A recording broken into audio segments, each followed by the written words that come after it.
Hello everyone, আশা করছি সকলে ভালো আছো। Welcome to a mini vlog. এটা ছিল আমার বার্থডে মিনি ভ্লগ। আর বার্থডে দিন সকালবেলা আমি স্নান করে খুব সুন্দরভাবে রেডি হয়ে গেছিলাম আমাদের মায়ের কাছে মন্দিরে পুজো দিতে। আর এখানে পুজো দিয়ে ফেরার পর আমি গেছিলাম মায়ের কাছে। মা অনেক রকম রান্নাবান্না করেছিল আমার জন্য, একটু বেশি রান্নাবান্না করে ফেলেছিল মা। আর মা এবছর প্রচুর আইটেম করেছিল, যেমন ধরো ভাত, 5 রকম ভাজা, ইলিশ মাছ ভাজা, পোলাও, মাটন, ডাল। আমি বলে শেষ করতে পারছি না, তোমরা একবার দেখেই নাও কী কী রান্না করেছিল।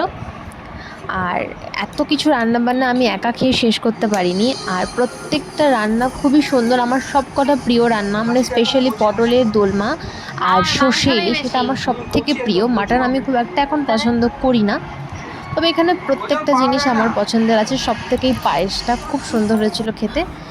আর এরপর রাত্রেবেলা বাড়িতে কেক কাটিং হয়েছিল। এই যে দুটো কেক দেখতে পাচ্ছ, একটা মামা নিয়ে এসেছিলো, রেড ভেলভেটটা হাজব্যান্ড নিয়ে এসেছিলো। তো ব্লগটা এই পর্যন্তই।